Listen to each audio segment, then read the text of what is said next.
ಆತ್ಮೀಯ ವೀಕ್ಷಕರೇ, Royson creations YouTube ಚಾನಲ್ಗೆ ನಿಮಗೆ ಸ್ವಾಗತ. ಇಂದಿನ ಈ ವಿಡಿಯೋದಲ್ಲಿ 10ನೇ ತರಗತಿಯ ಗಣಿತ ವಿಷಯ 2026ರ ರಾಜ್ಯ ಮಟ್ಟದ SSLC ಪೂರ್ವ ಸಿದ್ಧತಾ ಪರೀಕ್ಷೆ 3 ಅಂದರೆ ಇಂದು ನಡೆದಂತಹ ನಿಮ್ಮ ಗಣಿತ ವಿಷಯದ ಕೀ ಆನ್ಸರ್ಸ್ ಆಗಿರ್ತದೆ ಮಕ್ಕಳ.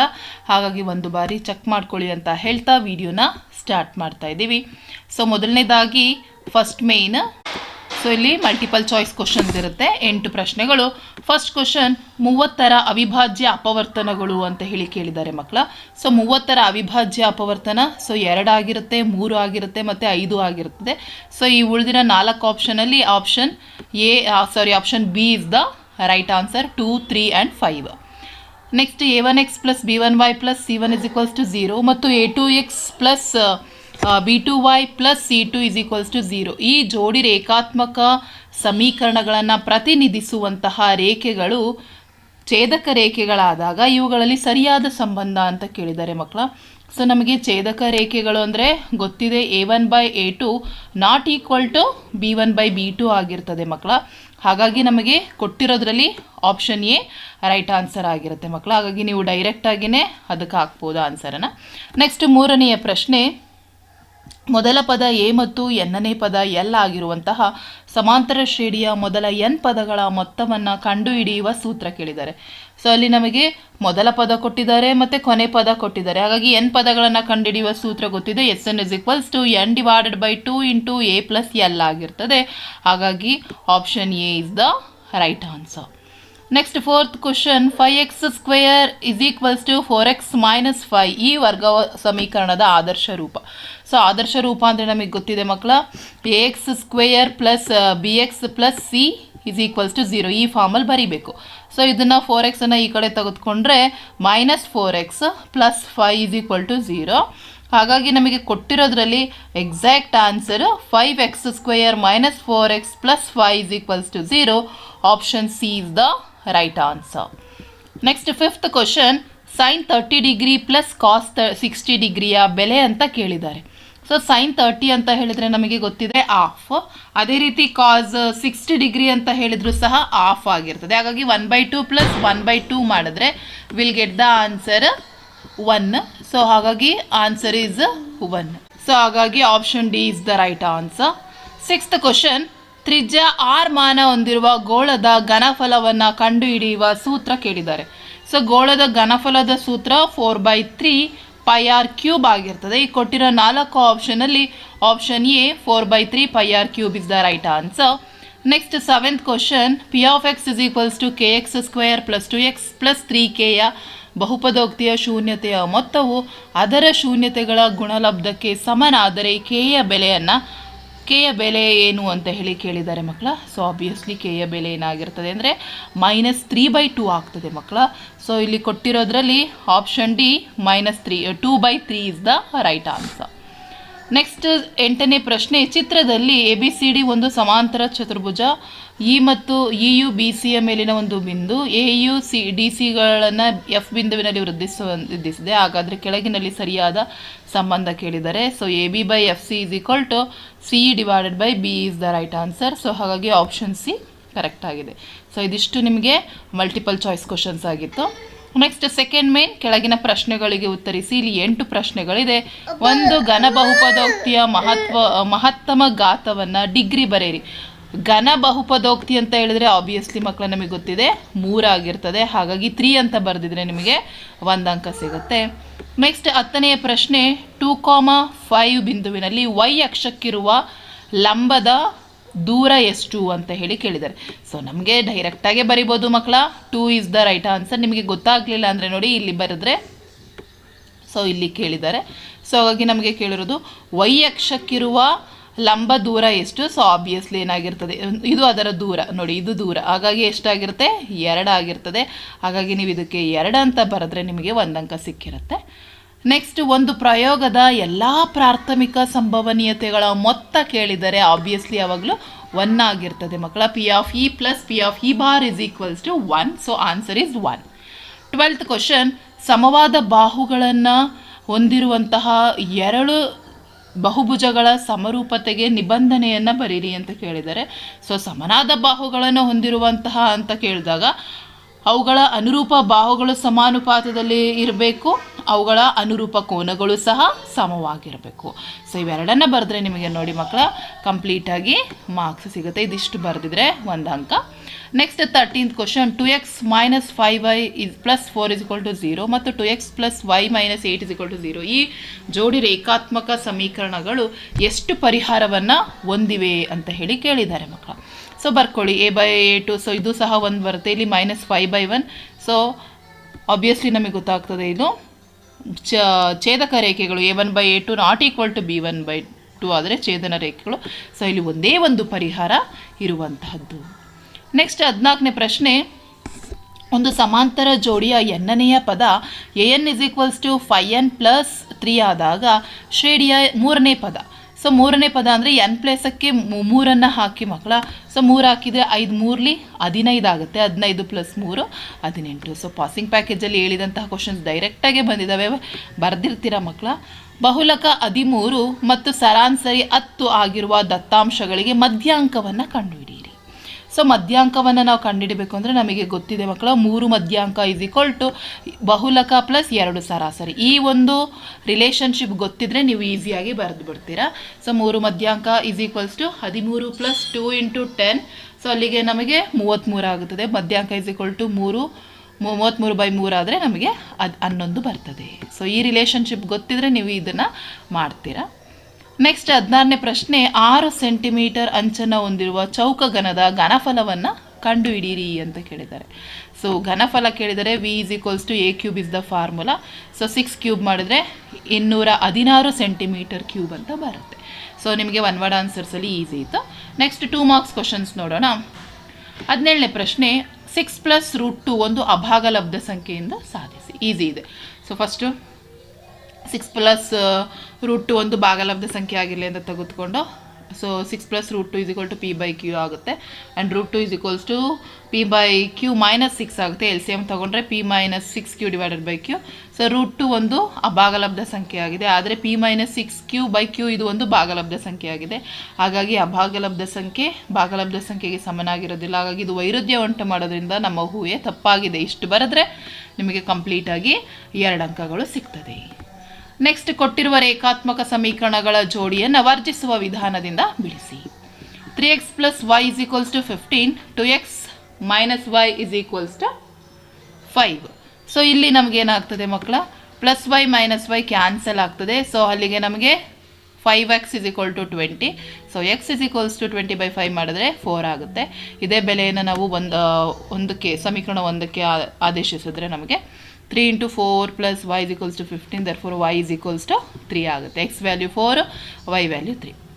ನೆಕ್ಸ್ಟ್ ನಮಗಿಲ್ಲಿ 19ನೇದು 7, 13, 19 ಈ ಸಮಾಂತರ ಶ್ರೇಣಿಯ ಮೊದಲ 10 ಪದಗಳ ಮೊತ್ತವನ್ನು ಸೂತ್ರದ ಸಹಾಯದಿಂದ ಕೇಳಿದ್ದಾರೆ. ಸೂತ್ರ ಸಹಾಯ ಅಂತ ಹೇಳಿದ್ರೆ ನಮಗೆ Sn = n/2 × 2a + n - 1 × d.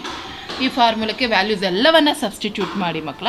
So ಮಾಡಿದರೆ ನಮಗೆ 340. ಇದೇ ಸ್ಟೆಪ್ ಬೈ ಸ್ಟೆಪ್ ಬರೆದಿರಬೇಕು ಮಕ್ಕಳ. ಪ್ರತಿ ಸ್ಟೆಪ್ಪಿಗೂ ಅಂಕಗಳಿರ್ತದೆ. ಸೊ ಆನ್ಸರ್ ನಿಮಗೆ 340. ಅದೇ ಪ್ರಶ್ನೆಗೆ ಆಪ್ಷನ್ ಕೊಟ್ಟು 2, 7, 12 ಈ ಸಮಾಂತರ ಶ್ರೇಣಿಯ ಎಷ್ಟನೆಯ ಪದವು 42 ಆಗಿರುತ್ತದೆ ಎಂದು ಸೂತ್ರದ ಸಹಾಯದಿಂದ ಕಂಡುಹಿಡಿಯಿರಿ. ಸೊ ಎಷ್ಟನೇ ಪದ ಅಂದರೆ an ನನಗೆ ಗೊತ್ತಿಲ್ಲ. ಎಷ್ಟನೇ ಪದ an ಕಂಡುಹಿಡಬೇಕು. ಸೊ ಅವರು ಸಮಾಂತರ ಶ್ರೇಣಿ ಕೊಟ್ಟಿದ್ದಾರೆ a2, d5, an 47. ಸೊ ಅಲ್ಲಿಗೆ an = a + n - 1 × d. So an ಅಂದರೆ 47, a2 n ಗೊತ್ತಿಲ್ಲ ಹಾಗೆ ಬರ್ಕೊಳ್ಳೋಣ, ಡಿ ಅಂದರೆ 5. ಸೊ ವ್ಯಾಲ್ಯೂಸ್ ಎಲ್ಲ ಸಬ್ಸ್ಟಿಟ್ಯೂಟ್ ಮಾಡಿ ನಮಗೆ n ಬೆಲೆ 10 ಆಗ್ತದೆ. ಹಾಗಾಗಿ 10ನೇಯ ಪದ 47 ಆಗಿದೆ. ಹಾಗಾಗಿ ಎರಡರಲ್ಲಿ ಯಾವುದಾದ್ರೂ ಒಂದನ್ನು ಬರೆದಿದ್ರು ನಿಮಗೆ ಇದೇ ಥರ ಆನ್ಸರ್ ಇಷ್ಟೇ ಬಂದಿದ್ರೆ ನಿಮಗೆ 2 ಅಂಕ ಸಿಗ್ತದೆ. ನೆಕ್ಸ್ಟ್ 20ನೇ ಪ್ರಶ್ನೆ, ಚಿತ್ರದಲ್ಲಿ ತ್ರಿಭುಜ ABC ಒಂದು ಸಮದ್ವಿಬಾಹು ತ್ರಿಭುಜವಾಗಿದೆ. AB = AC ಆಗಿದೆ. O ಕೇಂದ್ರವುಳ್ಳ ವೃತ್ತವು ತ್ರಿಭುಜ ABCಯಲ್ಲಿ ಅಂತಸ್ಥವಾಗಿದ್ದು ಚಿತ್ರದಲ್ಲಿ ತೋರಿಸಿರುವಂತೆ ತ್ರಿಭುಜದ AB, BC, CA ಬಾಹುಗಳನ್ನು ಕ್ರಮವಾಗಿ D, E, F ಬಿಂದುಗಳಲ್ಲಿ ಸ್ಪರ್ಶಿಸುತ್ತದೆ. ಹಾಗಾದರೆ EU BCಯನ್ನು ಅರ್ಧಿಸುತ್ತದೆ ಎಂದು ಸಾಧಿಸಿ ಅಂತ ಹೇಳಿ ಕೇಳಿದ್ದಾರೆ. ಸೊ ಇಲ್ಲಿ ನಮಗೆ ಮಕ್ಕಳ ಇದನ್ನು ವೃತ್ತ ಅಂತ ತೆಗೆದುಕೊಂಡ್ರೆ ಬಾಹ್ಯ ಬಿಂದುವಿನಿಂದ ವೃತ್ತಕ್ಕೆ ಎಳೆದ ಸ್ಪರ್ಶಕಗಳ ಉದ್ದ ಸಮನಾಗಿರ್ತದೆ. ಸೊ ಆ ಬೇಸಿಸ್ ಮೇಲೆ ತೆಗೆದುಕೊಂಡು AD = AF. ಸೊ ಎ ಬಾಹ್ಯ ಬಿಂದು ಆಗುತ್ತೆ. ಅದೇ ರೀತಿ B is equals to B D, B ಬಾಹ್ಯ ಬಿಂದು, C is equals to F, C ಬಾಹ್ಯ ಬಿಂದು. Therefore A B is equals to A C ಆಗುತ್ತೆ. ದತ್ತ ಅವರೇ ಕೊಟ್ಟಿದ್ದಾರೆ. Therefore A D plus B D is equal to A F plus E C. So A D ಪ್ಲಸ್ಸಿಗೆ you can write it as A F. So A F plus B is equals to A F plus C F. So A F cancel ಆದರೆ ಉಳಿಯೋದು D is equals to C. Therefore E U ಬಿಯನ್ನು ಅರ್ಧಿಸುತ್ತದೆ ಅಂತ ಹೇಳಿ ಬರೆದ್ರೆ 2 ಅಂಕ ಪೂರ್ಣವಾಗಿ ನಮಗೆ ಸಿಗ್ತದೆ. ನೆಕ್ಸ್ಟ್ 21ನೇ ಪ್ರಶ್ನೆ, X square plus 8x plus 15 is equals to 0.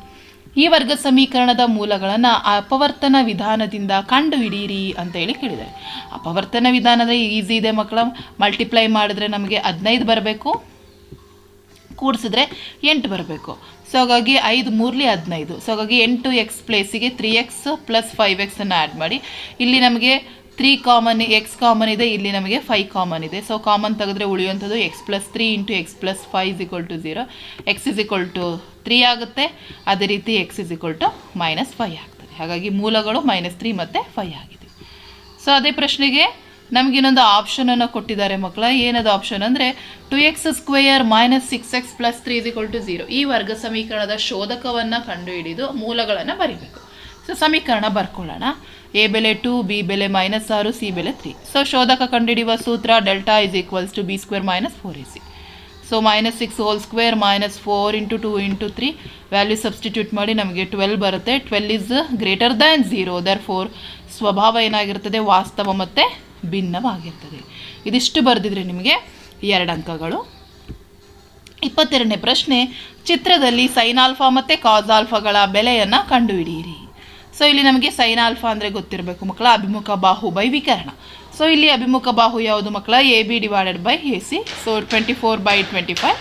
So cos alpha ಬಂದರೆ we got 7 divided by 25. So ಇದಿಷ್ಟು ಬರೆದ್ರೆ ನಿಮಗಿಲ್ಲಿ 2 ಅಂಕಗಳು. ನೆಕ್ಸ್ಟ್ 23ನೇ ಪ್ರಶ್ನೆ ನಿಮಗೆ ಎ ಆಫ್ 5, -7 ಮತ್ತು ಬಿ ಆಫ್ 1, -3 ಬಿಂದುಗಳ ನಡುವಿನ ದೂರ ಸೂತ್ರ ಬಳಸಿ ಕಂಡುಹಿಡಿಯಲಿಕ್ಕೆ ಕೇಳಿದ್ದಾರೆ. ಸೊ ಡೈರೆಕ್ಟಾಗಿ ಬರೆದಿರ್ತೀರಾ. A B is equals square root of x2 - x1 whole square plus y2 - y1 whole square. So ಫಾರ್ಮುಲಕ್ಕೆ ಎಲ್ಲ ಬೆಲೆಗಳನ್ನ ಸಬ್ಸ್ಟಿಟ್ಯೂಟ್ ಮಾಡಿದರೆ ನಮಗೆ ದೂರ ಗೊತ್ತಾಗ್ತದೆ. So 4√2 is the correct answer. So 4√2 ಮಾನಗಳು ಅಂತ ಬರೀರಿ. ಈ ರೀತಿ ಸ್ಟೆಪ್ ಬೈ ಸ್ಟೆಪ್ ಮಾಡಿದ್ರೆ ನಿಮಗೆ ಕಂಪ್ಲೀಟಾಗಿ 2 ಅಂಕಗಳು ಸಿಕ್ಕತ್ತೆ ಮಕ್ಕಳ. ನೆಕ್ಸ್ಟ್ 24ನೇ ಪ್ರಶ್ನೆ, ನಮಗಿಲ್ಲಿ ಲಾಸಹ ಎ ಮತ್ತು ಬಿ ಎಂಬ ಇಬ್ಬರು ವಿದ್ಯಾರ್ಥಿಗಳು ಪ್ರತಿಯೊಂದು ಹಾರಕ್ಕೆ ಕ್ರಮವಾಗಿ 24 ಗುಲಾಬಿ ಹೂಗಳನ್ನು ಮತ್ತು 60 ಗುಲಾಬಿ ಹೂಗಳನ್ನು ಬಳಸಿ ಹಾರ ತಯಾರಿಸಿದ್ದಾರೆ. ಕೆಲವು ಹಾರಗಳನ್ನು ತಯಾರಿಸಿದ ನಂತರ ಅವರು ಬಳಸಿದ ಹೂಗಳ ಸಂಖ್ಯೆ ಸಮನಾಗಿರುತ್ತದೆ. ಅವರು ಕನಿಷ್ಠ ಎಷ್ಟು ಹೂಗಳನ್ನು ಸಮವಾಗಿ ಬಳಸಿ ಹಾರ ತಯಾರಿಸಿದ್ದಾರೆ ಎಂದು ಕಂಡುಹಿಡಿಯಿರಿ. ಹಾಗೆ ತಯಾರಿಸಿದ ಹಾರಗಳ ಸಂಖ್ಯೆಯನ್ನೂ ಸಹ ಕಂಡುಹಿಡಿಯಲಿಕ್ಕೆ ಕೇಳಿದ್ದಾರೆ. ಸೊ ಫಸ್ಟ್ ನಾವು 24 ಮತ್ತು 60ರ ಲಸಹವನ್ನು ಮಾಡಬೇಕಾಗುತ್ತೆ. ಸೊ ಲಸಹವನ್ನು ಮಾಡೋಕ್ಕೆ ಈ ರೀತಿ ಬರ್ಕೊಳ್ಳಿ ಮಕ್ಕಳ. 24 ಈ ರೀತಿ ನೀವು ಮಾಡ್ತಾ ಹೋದರೆ ನಿಮಗೆ ಈಸಿಯಾಗಿ ಸಿಗ್ತದೆ. ಅದೇ ರೀತಿ 60ಕ್ಕೂ ಸಹ ನೀವು ಲಸಹ ತೆಗೆದುಕೊಳ್ಳಿ. ಸೊ 24 = 2³ × 3, 60 2² × 3 × 5. ಸೊ ಲಸಹ ಏನಾಗ್ತದೆ, 120 ಬರ್ತದೆ. ಹಾಗಾಗಿ ನಮಗೆ ಹೂಗಳ ಸಂಖ್ಯೆ, ಬಳಸಿದ ಹೂಗಳ ಸಂಖ್ಯೆ ಎಷ್ಟಾಗಿರುತ್ತೆ, 120. ಸೊ ಈಗ ಅವ್ರು ನಮಗೆ ಹೇಳಿರೋದೇನು, ಎಷ್ಟೆಷ್ಟು ಹಾರಗಳನ್ನು ತಯಾರಿಸಿದ್ದಾರೆ ಕಂಡುಹಿಡಬೇಕು. ಹಾಗಾಗಿ ಎ ವಿದ್ಯಾರ್ಥಿ ತಯಾರಿಸಿದ ಹೂಗಳ ಸಂಖ್ಯೆ 120/24 ಮಾಡಿದರೆ 5 ಹಾರಗಳು. ಅದೇ ರೀತಿ ಬಿ ವಿದ್ಯಾರ್ಥಿ 120/60 ಮಾಡಿದರೆ 2 ಹಾರಗಳಾಗ್ತದೆ. ಸೊ ಒಟ್ಟಾರೆ 7 ಹಾರಗಳನ್ನು ಅವರು ತಯಾರಿಸಿದ್ದಾರೆ. ಈ ರೀತಿ ಮಾಡಿದ್ರೆ ನಿಮಗೆ ಪೂರ್ಣ ಅಂಕ. ಸೊ ಇಲ್ಲಿಗೆ ನಿಮಗೆ 2 ಅಂಕದ ಮೇನ್ ಕಂಪ್ಲೀಟ್ ಆಗ್ತದೆ. ನೆಕ್ಸ್ಟ್ 4th ಮೇನ್ 3 ಅಂಕದ ಪ್ರಶ್ನೆಗಳು. 25ನೇ ಪ್ರಶ್ನೆ, P of X is equals to x² - 4x + 3 ಈ ವರ್ಗ ಬಹುಪದೋಕ್ತಿಯ ಶೂನ್ಯತೆಗಳನ್ನು ಕಂಡುಹಿಡಿಯಿರಿ ಹಾಗೂ ಶೂನ್ಯತೆಗಳು ಮತ್ತು ಸಹಗುಣಕಗಳ ನಡುವಿನ ಸಂಬಂಧವನ್ನು ತಾಳೆ ನೋಡಿ. ಸೊ ಕ್ವಶನ್ ಬರ್ಕೊಳ್ಳೋಣ. x² - 4x + 3. ಸೊ ಅಪವರ್ತಿಸಿ ಮಕ್ಕಳ. ಅಪವರ್ತಿಸಿದಾಗ ನಮಗೆ x = 1, x = 3. ಸೊ ಈ ರೀತಿ ಸ್ಟೆಪ್ ಬೈ ಸ್ಟೆಪ್ ಮಾಡ್ಕೊಂಡಿರಿ. ಸೊ ಶೂನ್ಯತೆಗಳು 1 ಮತ್ತು 3 ಆಗಿರ್ತದೆ. ಸೊ ಶೂನ್ಯತೆಗಳ ಮೊತ್ತವನ್ನು ಬರ್ಕೊಳ್ಳೋಣ. ಆಲ್ಫಾ ಮತ್ತು ಬೀಟಾಗಳು ಶೂನ್ಯತೆಗಳಾಗಿರಲಿ ಅಂದರೆ ಆಲ್ಫಾ 1, ಬೀಟಾ 3. ಸೊ ಶೂನ್ಯತೆಗಳ ಇದು ಮೊತ್ತ alpha plus beta minus b/a ಸೂತ್ರ. ಸೊ ವ್ಯಾಲ್ಯೂಸನ್ನು ಹಾಕಿ 1 + 3 = -4/1. ಸೊ ಹಾಗಾಗಿ LHS = RHS ಆಗ್ತದೆ. ಅದೇ ರೀತಿ ನಮಗೆ ಗುಣಲಬ್ಧಕ್ಕೆ ಬಂದರೆ ಅದು ಸಹ ಸಮನಾಗಿದೆ. ಹಾಗಾಗಿ ನಮಗೆ ಇಲ್ಲಿ ತಾಳೆ ನೋಡಿದ್ದು ಕರೆಕ್ಟ್ ಆಗಿದೆ. ಅದೇ ಪ್ರಶ್ನೆಗೆ ಆಪ್ಷನ್ ಕೊಟ್ಟಿದ್ದಾರೆ. ಶೂನ್ಯತೆಗಳ ಮೊತ್ತ ಮತ್ತು ಗುಣಲಬ್ಧಗಳು ಕ್ರಮವಾಗಿ -3 ಮತ್ತು 2 ಆಗಿರುವ ಒಂದು ವರ್ಗ ಬಹುಪದೋಕ್ತಿಯನ್ನು ಬರೆಯಿರಿ. ಆ ವರ್ಗ ಬಹುಪದೋಕ್ತಿಯ ಶೂನ್ಯತೆಯನ್ನು ಕಂಡುಹಿಡಿಯಿರಿ. ಸೊ ಇಲ್ಲಿ ನಮಗೆ ಗುಣಲಬ್ಧವನ್ನು ಶೂನ್ಯತೆಗಳ ಗುಣಲಬ್ಧ ಮೊತ್ತ ಕೊಟ್ಟಿದ್ದಾರೆ. ಎರಡು ಶೂನ್ಯತೆಗಳನ್ನ ಕೊಟ್ಟಿದ್ದಾರೆ ಮಕ್ಕಳ, ಆಲ್ಫಾ ಮತ್ತು ಬೀಟಾ. ಸೊ ಆಲ್ಫಾ ಬೀಟಾ ಬರ್ಕೊಳ್ಳೋಣ. ಶೂನ್ಯತೆಗಳ ಮೊತ್ತ ಆಲ್ಫಾ ಪ್ಲಸ್ ಬೀಟಾ -3, ಗುಣಲಬ್ಧ 2. ಸೊ ವರ್ಗ ಬಹುಪದೋಕ್ತಿ ಬರೀಬೇಕು. P of X is equals to x² minus of alpha plus beta into x plus alpha beta. ಇದಕ್ಕೆ ನಾವು ವ್ಯಾಲ್ಯೂ ಸಬ್ಸ್ಟಿಟ್ಯೂಟ್ ಮಾಡಿದ್ರೆ ನಮಗೆ x² plus 3x plus 2. So ಇಲ್ಲಿ ನಮಗೆ ಒಂದು ವರ್ಗ ಬಹುಪದೋಕ್ತಿ ಸಿಕ್ತು. ಇದಕ್ಕೆ ನಾವು ಮತ್ತೆ ಶೂನ್ಯತೆಗಳನ್ನು ಕಂಡುಹಿಡಿಬೇಕು. ಹೇಗೆ? ಮತ್ತೆ ಅಪವರ್ತಿಸ್ಕೋಬೇಕು. ಗುಣಿಸಿದ್ರೆ 2 ಬರಬೇಕು, ಕೂಡಿಸಿದ್ರೆ 3 ಬರಬೇಕು. ಸೊ ಈ ರೀತಿ ನೀವು ನಮಗೆ ಸಿಗ್ತದೆ ಮಕ್ಕಳ. ನೋಡಿ, ಎರಡು ಶೂನ್ಯತೆಗಳು -1 ಮತ್ತು -2 ಆಗಿರ್ತದೆ. ಹಾಗಾಗಿ ಇವೆರಡರಲ್ಲಿ ಯಾವುದಾದ್ರೂ ಒಂದು ಮಾಡಿದ್ರೂ ಸಹ ನಿಮಗೆ 3 ಅಂಕಗಳು ಸಿಗ್ತದೆ. ನೆಕ್ಸ್ಟ್ 26ನೇ ಪ್ರಶ್ನೆ. ಎ ಎಂಬ ವ್ಯಕ್ತಿಯ ವಯಸ್ಸು ಬಿ ಎಂಬ ವ್ಯಕ್ತಿಯ ವಯಸ್ಸಿಗಿಂತ 26 ವರ್ಷ ಹೆಚ್ಚಾಗಿದೆ. 3 ವರ್ಷಗಳ ನಂತರ ಅವರ ವಯಸ್ಸಿನ ಗುಣಲಬ್ಧ 360 ಆಗುವುದು. ಹಾಗಾದರೆ ಎ ಮತ್ತು ಬಿ ವ್ಯಕ್ತಿಗಳ ಈಗಿನ ವಯಸ್ಸನ್ನು ಕಂಡುಹಿಡಿಯಿರಿ. ಸೊ ನನಗೆ ಅಲ್ಲಿ ಬಿನ ಈಗಿನ ವಯಸ್ಸು ಗೊತ್ತಿಲ್ಲ, ಎಕ್ಸ್ ಅಂತ ತಗೊಳ್ಳೋಣ. ಎನ ಈಗಿನ ವಯಸ್ಸು ಎಕ್ಸ್ ಪ್ಲಸ್ 26 ವರ್ಷ, ಯಾಕೆಂದರೆ ಅವರೇ ಕೊಟ್ಟಿದ್ದಾರೆ ಮಕ್ಕಳ. ಬಿಯ ಎಂಬ ವ್ಯಕ್ತಿಯ ವಯಸ್ಸಿಗಿಂತ 26 ವರ್ಷ ಏದು ಹೆಚ್ಚಾಗಿದೆ. ಹಾಗಾಗಿ ಎ ಪ್ಲಸ್ 26 ಆಗ್ತದೆ. 3 ವರ್ಷಗಳ ನಂತರ ಅಂದರೆ ಎಕ್ಸ್ ಪ್ಲಸ್ 3 ಎಕ್ಸ್ ಪ್ಲಸ್ 29 ಆಗ್ತದೆ. ಸೊ ಈಗ ಪ್ರಶ್ನೆ ಪ್ರಕಾರ ಏನು? ಅವರ ಗುಣಲಬ್ಧ ಏನಾಗುತ್ತದೆ 3 ವರ್ಷದ ನಂತರ? 360. ಸೊ ಬರ್ಕೊಳ್ಳಿ. ಅಲ್ಲಿಗೆ ನಮಗೆ ಗುಣಾಕಾರ ಮಾಡಿಕೊಂಡ್ರೆ ಒಂದು ಸಮೀಕರಣ ಸಿಗ್ತದೆ. ಅದು x² plus 32x minus 273. So ಈ ರೀತಿ ಅಪವರ್ತಿಸಿದ್ರೆ ನಮಗೆ ಒಂದು x7 ಬರ್ತದೆ, ಇನ್ನೊಂದು x -39. ಸೊ -39 ನೆಗ್ಲೆಕ್ಟ್ ಮಾಡ್ತೀವಿ, ಪಾಸಿಟಿವ್ ಇರೋದನ್ನ ತಗೋತೀವಿ. ಹಾಗಾಗಿ ಬಿನ ಈಗಿನ ವಯಸ್ಸು 7 ವರ್ಷ ಆದರೆ ಎನ ವಯಸ್ಸು 33 ವರ್ಷಗಳು ಆಗ್ತದೆ. ಅರ್ಥ ಆಗಿದೆಯಲ್ವಾ? ಸೊ ಅದೇ ಪ್ರಶ್ನೆಗೆ ಇನ್ನೊಂದು ಆಪ್ಷನನ್ನು ಕೊಟ್ಟಿದ್ದಾರೆ ಮಕ್ಕಳ. 2 ಕ್ರಮಾನುಗತ ಬೆಸಧನ ಪೂರ್ಣಾಂಕಗಳ ವರ್ಗಗಳ ಮೊತ್ತ 290 ಆದರೆ ಪೂರ್ಣಾಂಕವನ್ನು ಕಂಡುಹಿಡಿಯಿರಿ. ಸೊ 2 ಬೆಸಧನ ಪೂರ್ಣಾಂಕ ಅಂದರೆ ಎಕ್ಸ್ ಆ್ಯಂಡ್ ಎಕ್ಸ್ ಪ್ಲಸ್ 2 ಅಂತ ತೆಗೆದುಕೊಳ್ತೀವಿ. ಸೊ ಹಾಗಾಗಿ x² plus x plus 2 whole square is equal to 290. So x² plus ಇದು a plus B whole square ಫಾರ್ಮಲ್ಲಿದೆ, ಬರೆದುಕೊಂಡ್ರೆ ನಮಗೆ ಒಟ್ಟಿಗೆ 2x² plus 4x plus 4 is equal to 290. ಅದನ್ನು ಈ ಕಡೆ ತೆಗೆದುಕೊಳ್ಳಿ. ಸೊ 2ರಿಂದ ಡಿವೈಡ್ ಮಾಡಿದ್ರೆ ನಮಗೆ x² ಪ್ಲಸ್ 2x ಮೈನಸ್ 143 ಬರ್ತದೆ. ಸೊ ಅಲ್ಲಿಗೆ ನಮಗೆ ಎಕ್ಸ್ ಬೆಲೆ ಒಂದು 11 ಬರ್ತದೆ, ಇನ್ನೊಂದು -13. ಇದನ್ನು ನೆಗ್ಲೆಕ್ಟ್ ಮಾಡ್ತೀವಿ. ಸೊ ಹಾಗಾಗಿ 13 ಬರ್ತದೆ. ಸೊ ಎರಡೂ ಧನ ಸಂಖ್ಯೆಗಳು, ಒಂದು 13 ಇನ್ನೊಂದು 15, 11 ಇನ್ನೊಂದು 13 ಆಗಿರ್ತದೆ. ಅರ್ಥ ಆಗಿದೆಯಲ್ಲ? ಸೊ ಇದಿಷ್ಟು ಬರೆದಿದ್ರೆ ನಿಮಗೆ ಕಂಪ್ಲೀಟ್ ಮಾರ್ಕ್ಸ್ ಸಿಗ್ತದೆ. ನೆಕ್ಸ್ಟ್ 27th ಕ್ವಶನ್ನು. ABC ಒಂದು ಲಂಬಕೋನ ತ್ರಿಭುಜ. ಕೋನ ಎ 90 ಡಿಗ್ರಿ ಆದರೆ AB ಪರ್ಪೆಂಡಿಕ್ಯುಲರ್ ಟು BC ಆದರೆ AB² is equal to BC into BD ಎಂದು ತೋರಿಸಿ. ಸೊ ನಿಮಗೆ ನೋಡಿ ಡಿಸ್ಪ್ಲೇ ಮೇಲೆ ಕಾಣಿಸ್ತಿದೆಯಲ್ಲ, ಇದಿಷ್ಟನ್ನು ನೀವು ಮಾಡಿದ್ರೆ ನಿಮಗೆ ಕಂಪ್ಲೀಟಾಗಿ 2 ಅಂಕ ಸಿಗುತ್ತೆ. ಇದೇ ರೀತಿ ನೀವು ದತ್ತ ಸಾಧನೆಯ ಸಾಧನೆ ಇಷ್ಟು ಬರೆದು ಪ್ರೂವ್ ಮಾಡಿರಬೇಕು, ಆಗ ನಿಮಗೆ ಪೂರ್ಣ ಅಂಕಗಳು ಸಿಗ್ತದೆ. ನೆಕ್ಸ್ಟ್ 28ನೇ ಪ್ರಶ್ನೆ. ತ್ರಿಕೋನಮಿತಿ ಮೇಲೆ ಕೇಳಿದರೆ sin A by 1 minus cot A plus cos A divided by 1 minus tan A is equal to sin A plus cos A ಎಂದು ಸಾಧಿಸಿ. ಸೊ RHS ಮತ್ತು LHS ಇದೆ. ಫಸ್ಟ್ ನಾವು LHS ಬರ್ಕೊಳ್ಳೋಣ ಮಕ್ಕಳ. So sin A by 1 minus cot A plus 1 by cos A by 1 minus cot A. So ಕಾಟನ್ನು ನಾವು cos by sine ಬರ್ಕೊಳ್ಳೋಣ, ಟ್ಯಾನನ್ನು ಸೈನ್ ಬೈ ಕಾಸ್ ಅಂತ ಬರ್ಕೊಳ್ಳೋಣ. ನೆಕ್ಸ್ಟ್ LCM ತೊಗೊಳ್ಳೋಣ. LCM ಎಲ್ಲ ತೆಗೆದುಕೊಂಡ್ಮೇಲೆ ಅದನ್ನು ವೃತ್ಕ್ರಮ ಮಾಡಿಕೊಂಡ್ರೆ ನಮಗೆ sin² A by sin A minus cos A ಆಗ್ತದೆ. ಇದು ಆಗುತ್ತೆ. ಸೊ ಅಲ್ಲಿಗೆ ನಮಗೆ ಪ್ರೂವ್ ಮಾಡಿದ್ರೆ ಇದಿಷ್ಟು ಬರ್ತದೆ. ಈ ರೀತಿ ಸ್ಟೆಪ್ ಬೈ ಸ್ಟೆಪ್ ಮಾಡಿದ್ರೆ ನಿಮಗೆ ಅಂಕಗಳು ಸಿಗ್ತದೆ. ಅದಕ್ಕೂ ಸಹ ಆಪ್ಷನನ್ನು ಕೊಟ್ಟು ನಮಗೆ sin A plus cosecant A whole square plus cos A plus secant A whole square is equal to 7 plus tan² A plus cot² A ಅಂತ ಕೊಟ್ಟಿದ್ರು. ಸೊ ಇದನ್ನು ಪ್ರೂವ್ ಮಾಡಲಿಕ್ಕೆ ಇಲ್ಲಿ ನೀವು A plus B whole square ಫಾರ್ಮಲ್ಲಿದೆ, ಅದನ್ನು expand ಮಾಡಿಕೊಂಡು ಮಾಡಿ ಮಕ್ಕಳು. ಆಮೇಲೆ ಇಲ್ಲಿ ತ್ರಿಕೋನಮಿತಿಯ ಅನುಪಾತ ಇದನ್ನು ನೀವು ಬಳಸ್ಕೋಬೋದು, ನಿತ್ಯ ಸಮೀಕರಣಗಳನ್ನು. ಸೊ ಅಲ್ಲಿಗೆ ನಿಮಗೆ 7 ಪ್ಲಸ್ tan² A cot ಬರುತ್ತೆ. ಇದಿಷ್ಟು ಇದೇ ರೀತಿ ಸ್ಟೆಪ್ ಬೈ ಸ್ಟೆಪ್ ಮಾಡಿದ್ರೆ ನಿಮಗೆ ಇಲ್ಲಿಗೆ 3 ಅಂಕಗಳು ಸಿಗ್ತದೆ ಮಕ್ಕಳ. ನೆಕ್ಸ್ಟ್ 29ನೇ ಪ್ರಶ್ನೆ. ನಮಗಿಲ್ಲಿ ಸರಾಸರಿ ಮತ್ತು ಬಹುಲಕ ಮತ್ತು ಮಧ್ಯಾಂಕವನ್ನು ಕೇಳಿದ್ದಾರೆ. ಸೊ ಇಲ್ಲಿ ಮಧ್ಯಾಂಕ ನೋಡಿ, ಯಾವುದು ಹೈಯೆಸ್ಟ್ ಫ್ರೀಕ್ವೆನ್ಸಿ? ಎಸ್. ಸೊ ಇದು ಹಾಗಾಗಿ ನಮಗಿದೇನಾಗುತ್ತೆ F1 ಆಗಿರ್ತದೆ ಮಕ್ಕಳ. ಸೊ ಇದು F0. ಸೊ ಇದು F2 ಆಗಿರ್ತದೆ. ಅದೇ ರೀತಿ ಇದು ನಮಗೆ ಲೋವರ್ ಲಿಮಿಟ್ ಇದೇನಾಗಿರುತ್ತದೆ ಎಲ್ ಆಗಿರ್ತದೆ. ಅದೇ ರೀತಿ ಇದರ ಗಾತ್ರ ಹೆಚ್. ಸೊ ಎಷ್ಟೇನಿದೆ ಎಚ್ ಏನಿದೆ 10 ಇದೆ. ಸೊ ಇದಿಷ್ಟು ನಿಮಗೆ ಗೊತ್ತಾಯಿತು ಅಂತ ಹೇಳಿದ್ರೆ ಈಸಿಯಾಗಿ ನೀವು ಬಹುಲಕವನ್ನು ಕಂಡುಹಿಡಿತೀರಾ. ಸೊ ಬಹುಲಕ is equals to L plus F1 minus F0 divided by 2F1 minus F0 minus F2 into H. So values ಎಲ್ಲವನ್ನು ಸಬ್ಸ್ಟಿಟ್ಯೂಟ್ ಮಾಡಿದ್ರೆ ಬಹುಲಕ ನಮಗೆ 43.33 ಬಂದಿರಬೇಕು. ಇದು ಬಂದಿದ್ರೆ ನಿಮಗೆ ಕಂಪ್ಲೀಟ್ 3 ಮಾರ್ಕ್ಸ್ ಸಿಗ್ತದೆ. ನೆಕ್ಸ್ಟ್ ಅದಕ್ಕೆ ಆಪ್ಷನ್ ಕೊಟ್ಟು ಮಧ್ಯಾಂಕವನ್ನು ಕಂಡುಹಿಡಲಿಕ್ಕೆ ಹೇಳಿದರು ಮಕ್ಕಳ. ಸೊ ವರ್ಗಾಂತರ ಮತ್ತು ಇದನ್ನು ಬರ್ಕೊಳ್ಳೋಣ. ಸೊ ಇದಿಷ್ಟು ಬರ್ಕೊಂಡ್ರೆ ಇದು ನಮಗೆ 9 ಹೈಯೆಸ್ಟ್ ಇದೆ. ಸೊ ಹಾಗಾಗಿ ಇದನ್ನು ಸಂಚಿತಾವೃತ್ತಿಯನ್ನು ನಾವು ಮಾಡ್ತಾ ಹೋಗೋಣ. ಸೊ 6 ಪ್ಲಸ್ 6ಗೆ 5 ಆ್ಯಡ್ ಮಾಡಿ 11 ಆಗುತ್ತೆ. 11ಗೆ 9 ಆ್ಯಡ್ ಮಾಡಿ 20 ಆಗುತ್ತೆ. 20ಗೆ 4 ಆ್ಯಡ್ ಮಾಡಿದರೆ 24, 24ಗೆ 2 ಆ್ಯಡ್ ಮಾಡಿದರೆ 26. ಸೊ F1 ಕೂಡಿಸಿದ್ರೆ 26 ಬರ್ತದೆ ಮಕ್ಕಳ. ಸೊ ಈಗ ನಮಗೆ ಇದರಲ್ಲಿ ನೋಡಿ ಮಧ್ಯಾಂಕವಿರುವ ವರ್ಗಾಂತರದ ಆವೃತ್ತಿ ಯಾವುದು 40 to 60. ಸೊ ಹಾಗಾಗಿ ನಮಗೆ ಹೆಚ್ ಗೊತ್ತಾಯಿತು 20, ಎಲ್ಲೂ ಸಹ ಗೊತ್ತಾಯಿತು 40, CF ಗೊತ್ತಾಗಿದೆ ಮಕ್ಕಳ, ದಟ್ ಈಸ್ 11 ಹೌದಲ್ಲ, ಎಫ್ ಏನು 9. ಸೊ ಇದೆಲ್ಲವನ್ನೇ ಈ ಸೂತ್ರಕ್ಕೆ ಹಾಕ್ಕೊಂಡ್ರೆ ಮಧ್ಯಾಂಕ ಸಿಗುತ್ತೆ, ಅದು 44.44. ಎರಡರಲ್ಲಿ ಯಾವುದಾದ್ರೂ ಒಂದನ್ನು ಬರೆದಿದ್ರು ಸಹ ನಿಮಗೆ ಅಂಕಗಳು ಸಿಗ್ತದೆ. ನೆಕ್ಸ್ಟ್ ನಿಮಗೆ ಪ್ರಮೇಯವನ್ನು ಕೇಳಿದರು ವೃತ್ತದ ಮೇಲೆ. ಸೊ ಮಾಡಿರ್ತೀರಾ. A ಆಫ್ 4,6, B ಆಫ್ 2,-2 ಮತ್ತು C ಆಫ್ 6,5 ತ್ರಿಭುಜ ABC ಯ ಶೃಂಗಗಳಾಗಿವೆ.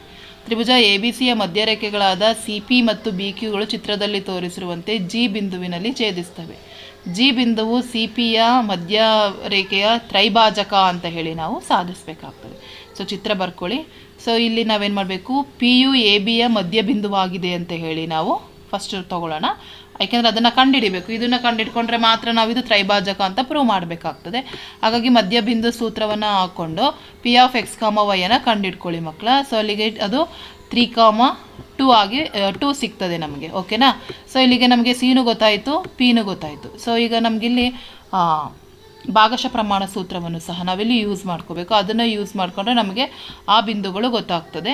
ಸೊ ನೋಡಿ ಇದಿಷ್ಟು ಮಾಡ್ತಾ ಬಂದು ತದನಂತರ ನೀವು ಇದನ್ನು ಮಾಡಿದ್ರೆ ಕಂಪ್ಲೀಟ್ ನಿಮಗೆ ಅಂಕಗಳು ಸಿಗ್ತದೆ. ಸೊ ಅದನ್ನು ಹಾಗೆ ನೋಡ್ಕೊಳ್ಳಿ. ನೆಕ್ಸ್ಟ್ 32ನೇ ಪ್ರಶ್ನೆ.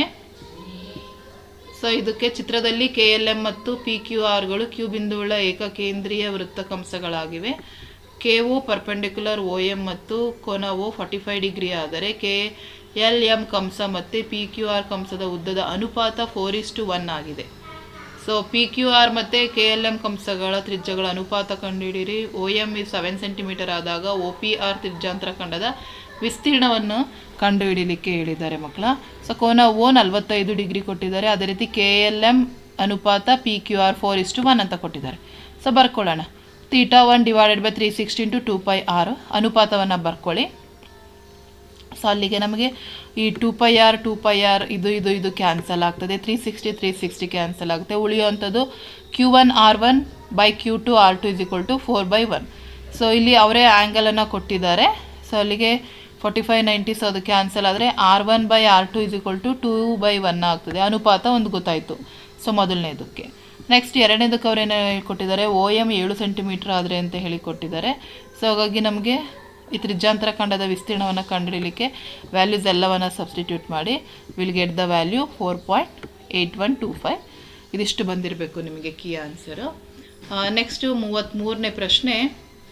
ಒಂದು ಪೆಟ್ಟಿಗೆಯಲ್ಲಿ 0, 1, 2, 3 ಎಂಬ ನಮೂದಿತ ಕಾರ್ಡುಗಳಿವೆ. ಪೆಟ್ಟಿಗೆಯಿಂದ ಯಾದೃಚ್ಛಿಕವಾಗಿ 2 ಕಾರ್ಡುಗಳನ್ನು ತೆಗೆದು 2 ಅಂಕಿಯ ಸಂಖ್ಯೆಗಳನ್ನು ರಚಿಸಲಾಗಿದೆ. ರಚಿಸಲಾದ ಸಂಖ್ಯೆಯು 4 ಮತ್ತು 2 ಸಂಖ್ಯೆಗಳಿಂದ ಭಾಗವಾಗುವುದು ಅವಿಭಾಜ್ಯ ಸಂಖ್ಯೆಯಾಗಿರುವುದು ಅಂತೇಳಿ ಕೇಳಿದ್ದಾರೆ. ಸೊ ಫಸ್ಟ್ ನಾವು 2 ಅಂಕಿಯ ಸಂಖ್ಯೆಗಳನ್ನು ಬರ್ಕೊಳ್ಳೋಣ. 10, 12, 13, 20, 21, 23, 30, 31, 32 ಇಷ್ಟು ಸಂಖ್ಯೆಗಳನ್ನ ನಾವು ತಯಾರಿಸ್ಬೋದು 2 ಅಂಕಿಯ ಇಷ್ಟರಿಂದ. ಸೊ ಅಲ್ಲಿಗೆ ನಮಗೆ ಟೋಟಲ್ ಸ್ಯಾಂಪ್ಲಿಂಗ್ಗೆ 9 ಬಂತು. ಮೊದಲನೇ ಕ್ವಶನ್ನು 4 ಮತ್ತು 3ರಿಂದ ಭಾಗವಾಗುವ ಸಂಖ್ಯೆಗಳು. ಸೊ ಒಟ್ಟಾರೆ ನಮಗೇನಾಗ್ತದೆ ಮಕ್ಕಳ 1 ಡಿವೈಡೆಡ್ ಬೈ 9 ಆಗ್ತದೆ. ಒಂದೇ ಸಂಖ್ಯೆಯಲ್ಲಿರುವಂಥದ್ದು, ಹಾಗಾಗಿ 1 ಡಿವೈಡೆಡ್ ಬೈ 9. ನೆಕ್ಸ್ಟ್ ಬಿ ಅವಿಭಾಜ್ಯ ಸಂಖ್ಯೆ ಆಗಿರುವಂಥದ್ದು ಯಾವುದು, 13, 23, 31, ಹಾಗಾಗಿ 3 divided by 9. So 1/3 is the answer. So next 5th main ಮಕ್ಕಳ 34ನೇ ಪ್ರಶ್ನೆ ನಿಮಗೆ ಪ್ರಮೇಯವನ್ನು ಕೊಟ್ಟಿದ್ದಾರೆ. ಸೊ ಅದನ್ನು ನೀವೇ ಮಾಡಿರ್ತೀರ. ನೆಕ್ಸ್ಟ್ 35ನೇ ಪ್ರಶ್ನೆ. ಸೊ ಇದಕ್ಕೂ ಸಹ ಆನ್ಸರ್ ನೋಡಿ ನಿಮಗೆ ಇಲ್ಲಿ ನಾನು ಹೇಳ್ತಾ ಹೋಗಲ್ಲ, ಸೊ ನಿಮಗೆ ಡಿಸ್ಪ್ಲೇ ಮೇಲೆ ಕಾಣಿಸ್ತಾ ಹೋಗ್ತಾ ಇದೆ ಮಕ್ಕಳ. ಸೊ ನೆಕ್ಸ್ಟ್ ನಾನು ಫೈನಲ್ ಎಕ್ಸಾಮ್ಗೆ ಇದನ್ನು ಕಂಪ್ಲೀಟ್ ನಿಮಗೆ ರಿವೈಸ್ ಮಾಡ್ತಾ ಹೋಗ್ತೀನಿ, ಅಷ್ಟೊತ್ತಿಗೆಲ್ಲ ಸಿಕ್ಕಿರ್ತದೆ. ಸೊ ಇದಿಷ್ಟು ನೋಡಿ, ಇದೇ ರೀತಿ ನೀವು ಮಾಡಿದ್ರೆ ನಿಮಗೆ ಕಂಪ್ಲೀಟ್ ಅಂಕಗಳು ನೋಡಿ. ಇದಿಷ್ಟು ಆನ್ಸರ್ ಬಂದಿರಬೇಕು. 8 ಮೀಟರ್ ಆಗಿರ್ತದೆ ಡೇರೆಯ ಗೋಡೆಯಿಂದ ಗೋಪುರಕ್ಕಿರುವಂತಹ ದೂರ. ನೆಕ್ಸ್ಟು 36ನೇದು ಸಮಾಂತರ ಶ್ರೇಣಿಗೆ ಕೇಳಿದ್ರಲ್ಲ, ಸೊ ಅದರದ ಕಂಪ್ಲೀಟ್ ಆನ್ಸರ್ಸ್ ಇಷ್ಟಿದೆ. ಸೊ 2a = 10 ಆಗಿದೆ ನೋಡಿ. ಇದಿಷ್ಟು ಆನ್ಸರನ್ನು ಬರೆದಿದ್ರೆ ನಿಮಗೆ ಕಂಪ್ಲೀಟ್ ಅಂಕಗಳು ಸಿಗ್ತದೆ. ಜಸ್ಟ್ ಹಾಗೆ ಸ್ಕ್ರಾಲ್ ಮಾಡ್ತಾ ಇದ್ದೀನಿ. 37ನೇದು ನೀವು ಗ್ರಾಫನ್ನು ಹಾಕಿರ್ತೀರ ಪ್ರತಿಯೊಬ್ಬರೂ, ಬಹಳ ಈಸಿ ಇರ್ತದೆ. ಎಕ್ಸ್ ವ್ಯಾಲ್ಯೂ 1, ವೈ ವ್ಯಾಲ್ಯೂ 4 ಬಂದಿದೆ. ಆ್ಯಂಡ್ ಲಾಸ್ಟ್ ಕ್ವಶನ್ ಮಕ್ಕಳ, ನಿಮಗೆ ಬಂದಿರುವಂಥ ಆನ್ಸರ್ ಎಷ್ಟಿರಬೇಕು ಅಂತ ಹೇಳಿದ್ರೆ, ಘನಫಲ 6570.66 ಸೆಂಟಿಮೀಟರ್ ಕ್ಯೂಬ್ ಮತ್ತು ಒಟ್ಟು ತೆಗೆಲುವ ವೆಚ್ಚ 200. ಇದಿಷ್ಟು ಬಂದಿದ್ರೆ ನಿಮಗೆ ಕಂಪ್ಲೀಟ್ ಇಲ್ಲಿಗೆ 5 ಅಂಕಗಳು ಇದಕ್ಕೆ ಸಿಗ್ತದೆ. ಸೊ ಇದಿಷ್ಟು ಮಾಡಿರ್ತೀರಾ ಅಂತ ಅಂದ್ಕೊಂಡಿರ್ತೀನಿ. ನೆಕ್ಸ್ಟ್ ನಾಳೆ ಬರೆಯುವ ಎಕ್ಸಾಮ್ಗೆ ಪ್ರಿಪೇರ್ ಆಗಿ ಒಳ್ಳೆಯ ಅಂಕಗಳನ್ನ ತೆಗೆದುಕೊಳ್ಳಿ ಅಂತ ಹೇಳ್ತಾ, ಆಲ್ ದ ಬೆಸ್ಟ್ ಅಂತ ಹೇಳ್ತಾ ವಿಡಿಯೋ ಎಂಡ್ ಮಾಡ್ತಾ ಇದ್ದೀನಿ. Thank you.